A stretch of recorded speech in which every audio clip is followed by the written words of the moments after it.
Hello and welcome to this webinar by Eggplant, formerly Testplant, where I want to introduce you to our disruptive software testing solution, Eggplant AI. My name is Sam Maroney and I work in the Alliances team here at Eggplant, where my aim is to enable end users of the software with Eggplant to drive services revenue for our partners. I'm going to be joined by Max Gerard, the technical manager here at Eggplant, who's going to deliver a demonstration of Eggplant AI, where he's going to introduce you to how to use it, followed by which you will have an opportunity to explore the software for yourself through a free trial. And the purpose of this webinar is really to get you excited about Eggplant AI and how it can benefit you as an individual, and how it can make your life easier and how it can make you more valuable to your company. But first, what I want to do is just give you a bit of context about the story and the background behind Eggplant AI, to help you understand where we see QA at present and where we see the future of QA and testing and automation heading. So from our research, testing teams have told us that there is really a need for change. Teams tell us that they cannot keep up with the expectations of the users or the pace at which DevOps is expected to progress. Release cycles of applications are expected too quick, and this could mean one of two things. One being that significant parts of applications are not tested prior to release due to the release schedule, which leads to many bugs and defects being found in post-production, or alternatively, release cycles aren't met because the entire application hasn't been tested. So deadlines are moved back to try and reach a sufficient level of testing. We see the issues of testing at the moment is that it's still very much stuck in the past. Testing is structured and regimented using old techniques which haven't moved with the pace of software and the expectations of software around user experience. Nowadays we understand that software is designed to delight the users and the people who will be using the software. Whereas years ago it was seen as more of testing the code just to see if the code would work. Teams are still running these regression packs against applications to find bugs, testing the happy journeys as opposed to how the user would actually use the application. It is still seen as very much as a rubber stamp tick box exercise, which is seen as a cost center to the business. It's something that they have to do, and it's something that they do quite passively. What we see QA and where we see it heading is to be more business assurance. How if you get your QA right, you can deliver these amazing digital experiences for the customers and the users. Where if you get it right, you know that you can get, say, 5 stars in the App Store upon it being released. And to do this, we need to use a more intelligent and intuitive approach to testing to really understand how we can automatically create tests to ensure that goals are met and continuously monitor these business goals in post-production after the app has been launched to see if these goals have been met. So how we're doing this is around our suite called the Digital Automation Intelligence Suite, and it really ties into what I've mentioned previously about looking for a more intelligent way of using the information that is out there and the solutions that are out there to deliver these amazing digital experiences for the users. Test automation at the moment means the execution of test scripts, which is where we're at now. There's many solutions out there in the market, including Eggplant Functional, which focuses on the execution as test scripts. But for true test automation, we've identified 8 steps which need to be included. This is from defining and creating test scripts to using the feedback and the data that's collected in post-production to funnel it through to future releases, and to understand if the business goals have been met. So what will be demoed shortly is Eggplant AI, which is really the brains behind the whole digital automation intelligence suite. You'll see its model-based approach and how it is possible to visit many different iterations the user could possibly visit, rather than the structured approach presently used today.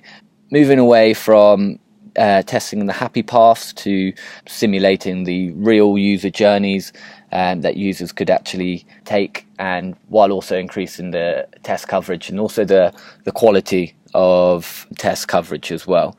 By happy paths we mean a linear way of testing where, say, at present you would test a login page and then they would choose an item and then they would log out and they would pay on an e-commerce app. But a real user, we understand, would maybe log in, choose an item, go to pay, then go back, choose another item, and choose a few other items, wait for 20 seconds, and then decide to log out. So it's all about understanding that users don't use applications in the linear way which we test from at the moment. There needs to be a more fluid and user-like way of testing. Now, with this increased test coverage, it is important that we use this information, using it to guide the AI and the machine learning, as there's too much to process manually because test coverage has increased. So we should look to funnel the information from historic trends, so we can have a more structured, more intelligent way of testing in the future. And it's really using this information. One thing that we're looking at releasing soon in our analytics update is having a release readiness dashboard, and this will be able to predict whether if your app is ready to be released, and if it is going to achieve the 5 stars in the App Store that you would hope that your investment gets you. And now moving on, you might have seen that we recently acquired NCC Group's web performance division, and what we've acquired here is a piece of software which really ties into our vision for the digital automation intelligence suite. And it's using a real user and synthetic monitoring, where we're looking to shift right on the testing spectrum. This solution is able to assess what happens in post-production to provide a greater amount of feedback to the model. For example, one way that you could use the real user monitoring is if you see that in post-production, when the app's being used on an e-commerce app, for example, you see that you're getting a greater rate of conversions or sales on iOS rather than Android. So if we're able to go back and look at how this part has been tested and if they are getting the same experience, we're going to be able to prioritize future test runs if there's areas where improvements can be made there.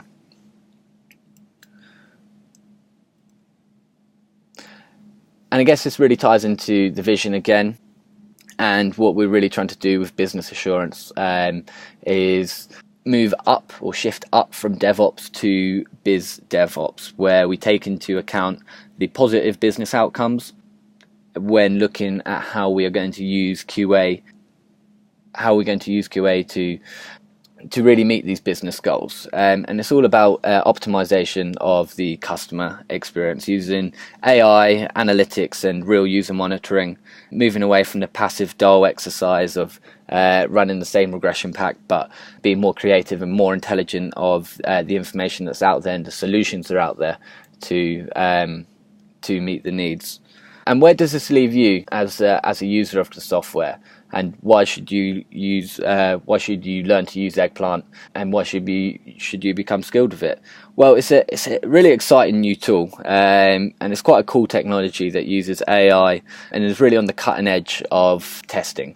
We're recognised by Gartner as a visionary for our vision and where we see QA heading. As you will see demoed shortly, it shows really how easy it is to use the model-based approach, which can be used by analysts and Selenium users alike. And one of the really beautiful things about automation is that you can do a lot more with a lot less. What I mean by this is that you're able to generate a lot greater test coverage with a lot less effort. So this in turn makes you more valuable to your company, and it would also make you more profitable to your business as well. Interestingly, we have integrations which can utilize your existing skill sets, Selenium being one of them, other ones being listed here. And what we're really trying to do is reduce testing time tenfold, and we've seen examples of that happening. End users have more time, and the clients are happy because there's more profit to be made. What we also really want to drive home that automation is not here to replace people. The quantity and the quality of test coverage really makes you more valuable to the business, and it frees up your time for more skilled tasks. We have the product, but there are 3 P's to business, and that is product, people, and processes. And that's where we look to utilize our partners for the people and processes aspects of that. And what we'd like to highlight is that automation is coming. Becoming certified and being able to use Eggplant is a real opportunity to get trained early on and be part of the journey. Right now I am going to pass over to our technical consultant Max Gerard, who will guide you through the demonstration, following which you'll have our information to follow up and be invited for a trial. And the Eggplant AI certification is also being launched in the coming months as well, so you'll be sure to get an email about that. Okay, thanks for your time. I'm going to pass over to Max. Hello everyone, and welcome to the Eggplant AI demonstration. So today we're going to talk about the setup of Eggplant AI, how we can create a model, how we can link that model to Eggplant Functional, run the model, look at some results, and then I'll go and run a pre-written model against another application. So let's just talk about the setup we've just got here on screen now. So on the left-hand side, I've got the Eggplant AI application itself. And as you can see here, this is accessed through a web browser. And on the right-hand side, I've got the screen of a mobile device that we're going to create a model against today. And you can see that I'm in full control of this device here.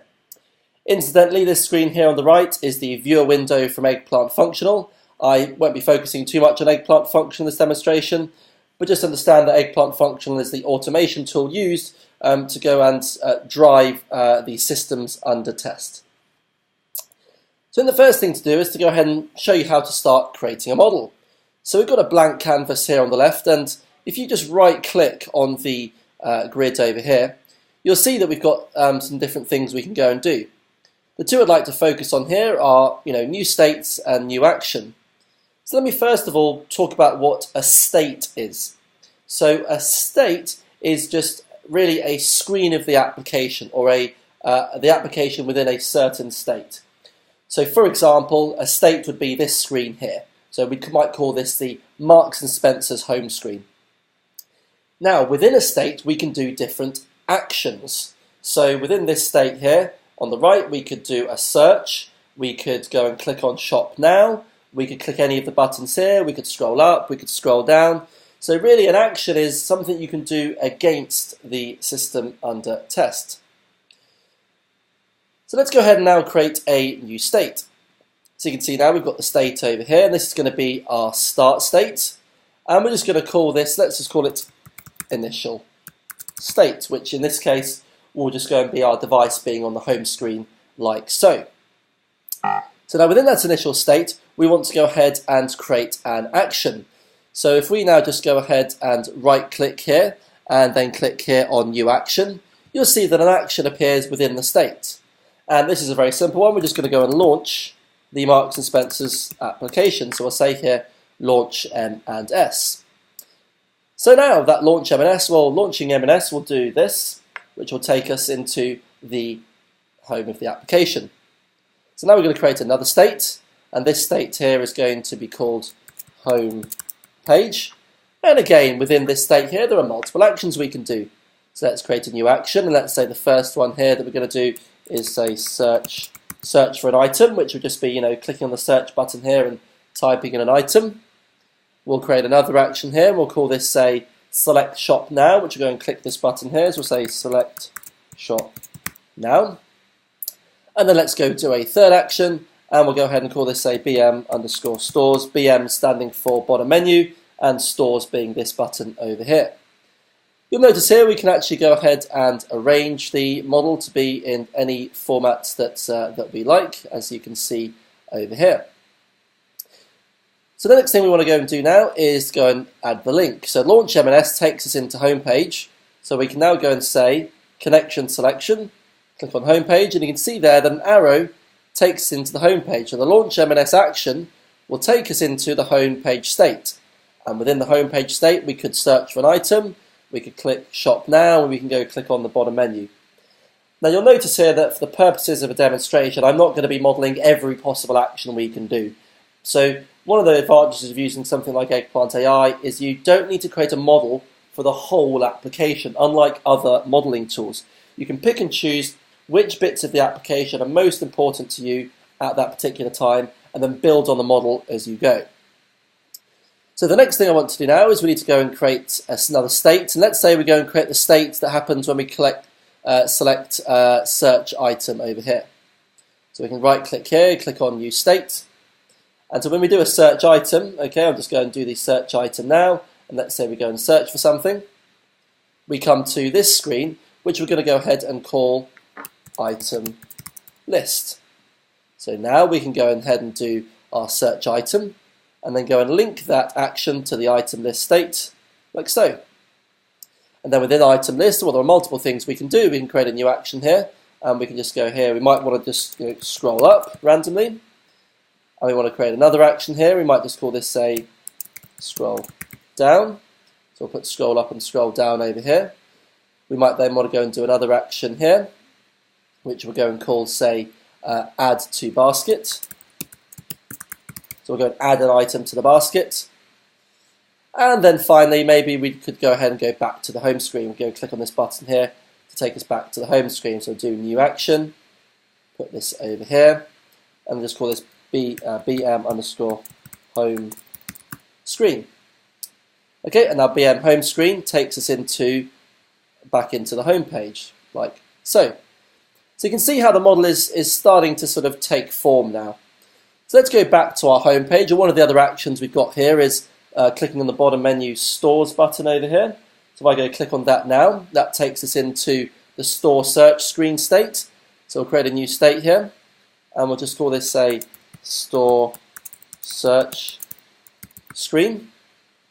Okay, and then we'll just go and do the link. So we'll do BM stores, and then we'll go link to store search screen, like so. And then, of course, within that state, a few actions we can do. We can go to a new action, and we can just go back to the home page. So we can just call this, say, BM underscore home screen. And another action we might want to go and do is actually go and do a search for a store. So we'll just go ahead and do this called, let's call it, say, select store. Okay. And, of course, home screen, this will take us back into home page like so. So now we can go do what happens after select store. Well, let's say we go and select a store now. We'll just go and type in one here to take us into the next state. We'll just go and do a search over here. So now we're just in the select store state over here. So we'll just go ahead and let's say we go and call this, create a new state.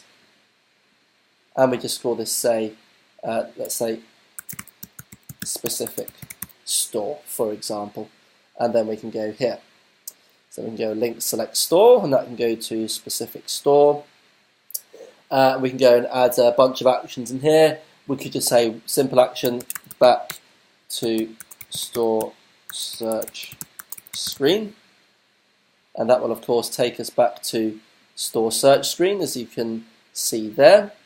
And then we might also want to go and do, well, let's say we want to go ahead and get some directions. Okay, so let's say, for example, we go and select the store here.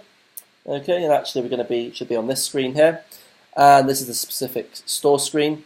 We can go back to search screen, or we can go create a new action here, and this could go ahead and be directions.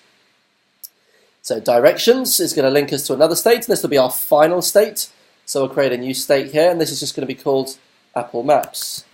Apple Maps. Okay, there will actually be one more state, I did forget about that. So we're going to Apple Maps, and then directions can go take us into Apple Maps, as you can see over here. And the actions we can do here, well, we could just go to back to M&S, so we say back to M&S. And then we could go and create one more action here, and then we could just say navigate trip, and this will go ahead and take us into Apple Maps. Okay, so back to M&S, that of course takes us to a specific store, as you can see here. Now there was one more action that we haven't linked to a state here, which is here called select shop now. Now the state that takes us into, if we go back to the home screen now, is here. So this is just called the shop now screen, or the shop now state. So we'll create a new state here, just move that up there. I'll just call this a shop now. And within that, there's a couple of things we can do. We could select the line that we want to go into, whether it be women's, lingerie, men's, etc. So we go here, do an action called select line. And this actually takes you into item list, so we can go here and say item list. Oh, let me just adjust the spelling of that there, shop now. And then the second action we could do is nearest store. So we could go here and do new action, and I can go here and just call this a nearest store. And nearest store takes me into store search screen. So I can go here. So you can see now how easy it is to go and build a model for the application up. And we built a pretty, in a very, very short space of time, a pretty complex model that let us go ahead and search for items. We're going to the home page, we're searching for a store, we're going into another application called Apple Maps. And so all the complexity is actually built into the model. So in a moment you'll go and see that the Eggplant functional scripts we write are really, really short. So now that we've gone ahead and created the model, what we can do now is we need to go and attach in the snippets for each action. Each action has some snippets that we need to run. So we can just expand the screen for now. And you might be able to see here that there's a left menu over here. And we can see here we've got snippets. Now these snippets, these are just little parts of bits of code that are from Eggplant functional. So actually, before we go ahead and actually add the snippets in, I'm just going to show a really quick 3-step script in Eggplant functional, just so you can get an idea of how the Eggplant functional tool works. So let's go ahead and click on New Suite here. I'll just save this to my desktop, and we'll just call this, say, live demo script. Click Save, and then this is the Suite window here. So all I'm going to do is show you very quickly how to do a simple recording inside Eggplant functional. So let's go click on the script drop down here, click on New Script, and I'll just call this, say, Demo. And we're going to go into capture mode now, and I'm going to record a script. Now you notice when I'm in capture mode, I can start selecting areas of the screen. These areas that I'm selecting, these are images which we can capture using Eggplant. So we don't look at object IDs, we don't look at bitmap labels. Eggplant purely looks at pixels on the screen to drive the test, which means that we don't care what the underlying technology is, whether it's an iOS, Android, Mac, Windows, Linux. As long as we can get a VNC or an RDP connection to the device, we can go ahead and record a script. So let's go ahead and say do a click command to open the app. So you'll notice here I've selected an image of the app. I'll select the commands I want to do, which in this case is a click. I'll just go ahead and call this image, say, app icon, and then we'll just go ahead and click on save. And every time we do this process of selecting an image and selecting an action, 3 things happen. First is the image is saved here inside your image repository. Secondly, the line of code is added into your script. And thirdly, as you can see here, the action is performed, and you can see here that the application is opened. Now, everything we do in Eggplant functional is purely from a user's perspective. So if a user would say click on their app, or a tester would, they'll want to go and verify that the application has actually opened. So a good thing to do in this scenario, maybe to go and say wait for this M&S banner here to appear. Because I know that when this appears, it's a really good confirmation that the application is opened. So I'll select the image here, click here on wait for to wait for it to appear. and I'll just go ahead and call this, say, M and S banner. And I can actually adjust the maximum wait time for this wait for command. And the way this works is, if the image is found within the maximum wait time, the script will just carry on straight away. And if it takes more than the maximum wait time, Eggplant will throw you an error message, as well as give you an automatic screen capture, so that you can very easily understand exactly what went wrong in the test. So again, I click Save there, line of code is added into my script, and the image is saved inside my image repository. Now for the first two actions there, I've done everything through the screen, but we also have access to all of the buttons on the mobile device as well. So things like the home button, menu, volume, whatever it might be, we can access. So let's say we want to go back to the home screen. We can just click here on the home button, line of code is added into my script, and you can see there that we're back on the home screen. And if I wanted to start typing in the code myself, I could just go ahead and say wait for the app icon to appear here. So if I go run my script now, you can see we click on the M&S application, verify that it's opened, and then close it. I just wanted to give you a brief idea of how the Eggplant functional tool works and how to record a simple script. Now before we go back to Eggplant AI and show you how we can link our Eggplant functional code to the model, I just want to go ahead and show you some of the little snippets of code here. Now, the actions that we've created are all going to be linked to one of the snippets that you see here on the left-hand side. So you can see here one called back to M&S, one called back to store search screen. I'm just going to scroll through these now, and you can see how short these lines of code are. Because as I said earlier, all the complexity is contained within the model. So not only does the model automate huge amounts of your test cases for you, it actually simplifies your sense-talk code and forces you to modularize and reuse code. So really, for all of that model, we've probably written in the region of 100 lines of code. I mean, very, very little. And yet we're going to be doing all of these complex things. But let's go ahead and minimize the scripts now. And what we're going to do now is I'm going to show you, well, how can we go and link the model to the Eggplant functional snippets? Well, you'll notice that there's actually a snippet section here. And these are all the little snippets of code that are inside Eggplant functional. If you want to go point Eggplant AI towards your Eggplant suite, you just go and adjust the EPF or Eggplant functional suite location here. And you can see, there it is. So you can see now, let's go and add in the snippet. So for launch M&S, well, I just select my action. I go to the launch M&S snippets and I go click on add selected. And I do the exact same thing for all of these particular actions. Now I've just named the actions and the snippets as the same name. They could be different. It's just for simplicity here that I've gone ahead and done that. So we can go ahead and say select shop now, and then go and do add to basket. Scroll down.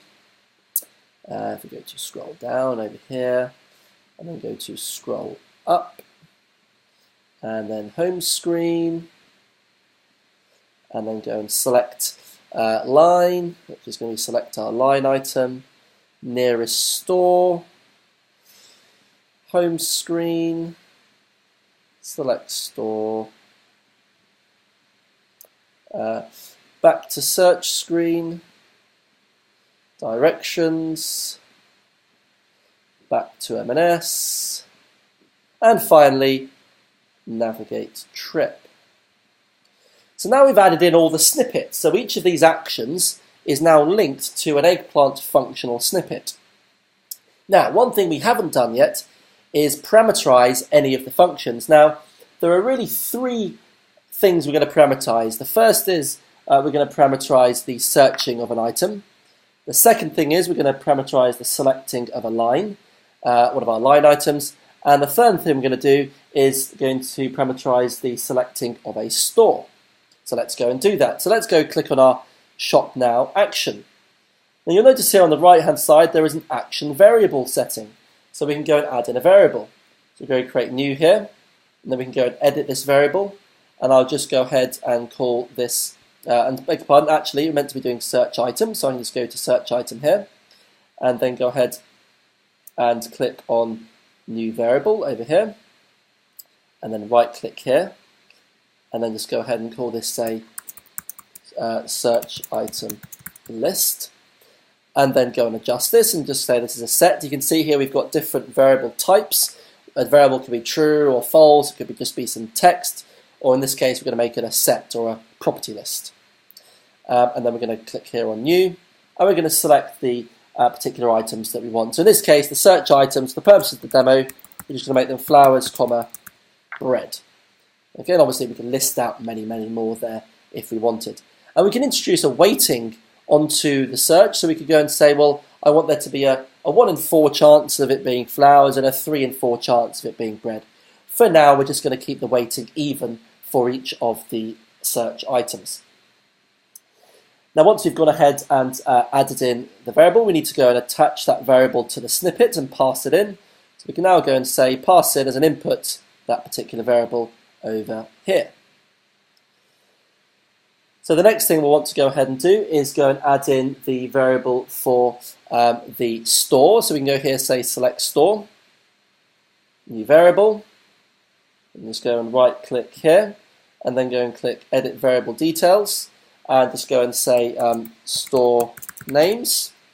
And again, we're going to go ahead and do a set, and then do a new, and then the value we're going to go ahead and give to this, well, in this case, we're going to have it be Brixton and Fulham. And then go ahead and click OK. And again, we need to go and link that variable that we've created to the particular snippets by going over here. And the final one we're going to go and do is our line. So we're going to do select line, and then we're going to create a new variable here. Edit, call this, say, line list. Then go ahead and select set, click new, and then our line is going to be beauty and home. And finally, we'll just go ahead and add in the variable to the snippet. So now what we can go and do is we can go and talk about the weightings for each action. I've talked about briefly the weightings for the variables, but actually weightings are also used for each action. So if you go and select the actions here, you'll notice that there's a weight for each one. Now by default, each action within a state is given the same weight. So every one has got the same probability of occurring when we go ahead and actually run the model. But if you wanted to, say, adjust the select shop now action and go ahead and make that more likely, we might go and increase the weighting for this particular variable, for this particular action. Sorry.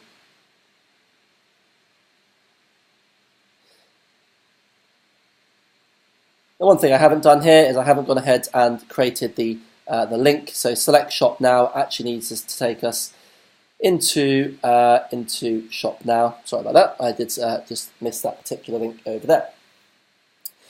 Okay, so now we've got the model and we've got the. So let's just briefly talk about what we've done here. We've created a model. We've including all some of the states and the actions.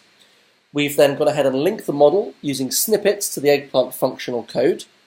We've then gone and added in the variables for the model, and we've talked about how we can adjust the weighting so that different actions could have different probabilities. So at this point, I think we're really at the point now where we can go and run the model. Now, just before we do that, one thing I'd like to mention here is sort of a part of the AI that's built into Eggplant Functional.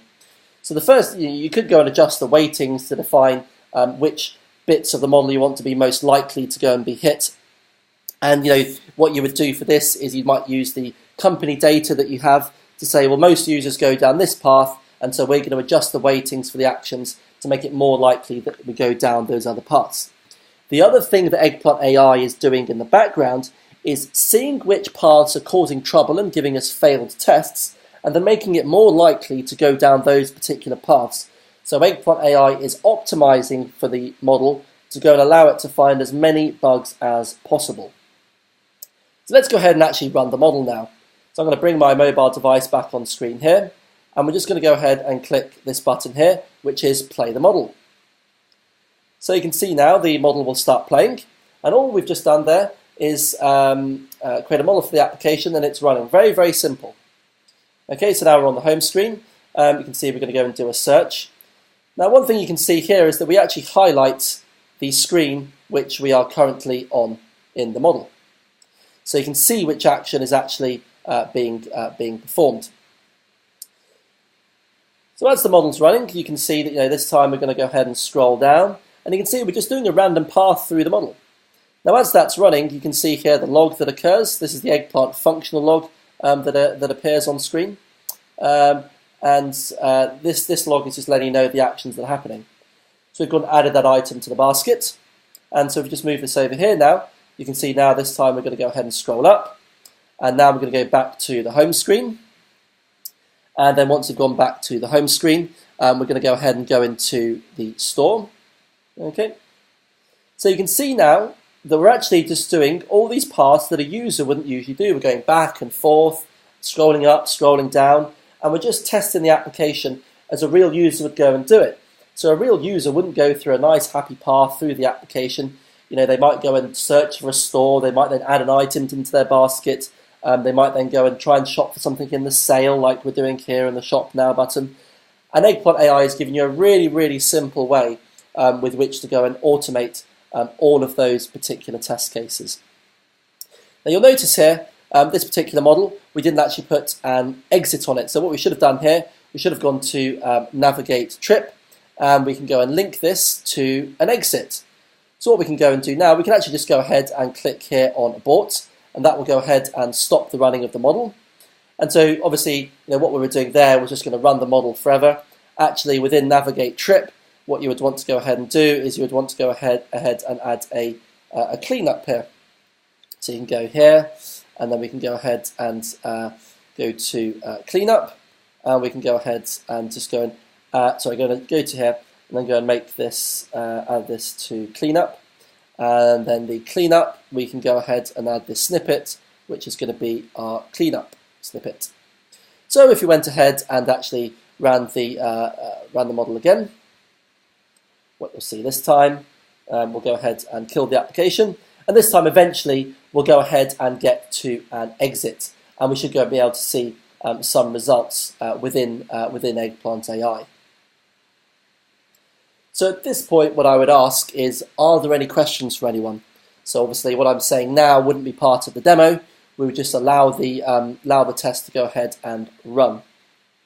One note to say about this video, this cleanup really should have been added at the very start, but as you can see here, very easy to recover from something like that. You can just say click Abort and just make it out as if you'd planned to go ahead and do it. So hopefully, while this is running, we'd have a few questions being asked. If there wasn't, you might go ahead and talk immediately about the results.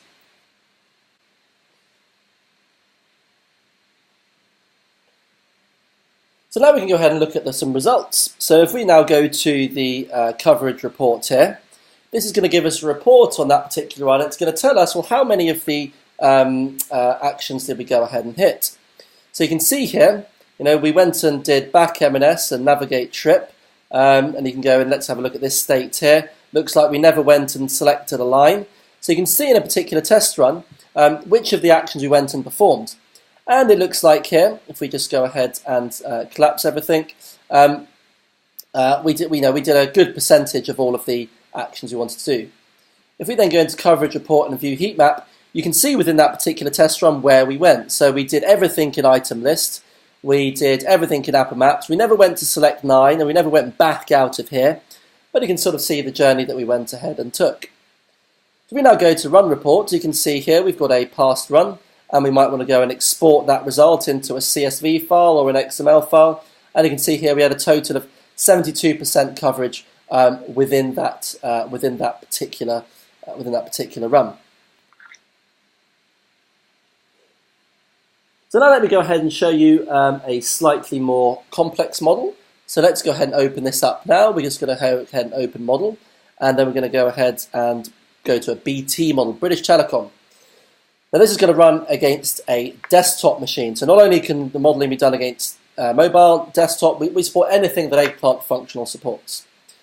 So let's go ahead and just go and connect into our Windows desktop machine over here. And we can see now that's displayed on the right hand side.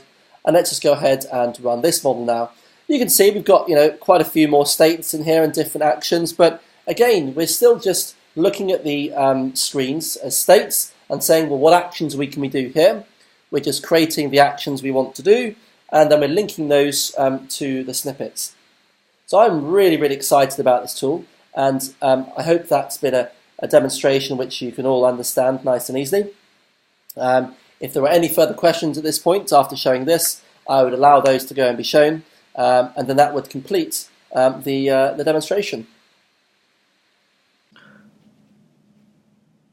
Okay, great. Thanks to Max for delivering the demonstration, and thank you to everybody for joining. I hope you found the presentation and our messaging interesting, and I hope you got an opportunity to understand where we see the future of testing heading and really how it can benefit you. Eggplant AI is an interesting new tool which can really make you more valuable to your company, and it can also make you more profitable to your customers as well. What we'd love to do is get you started on some trial licenses of Eggplant AI, which you can register for in the link which I'm going to send in the follow-up email. We'd also love to invite you for certification in our software.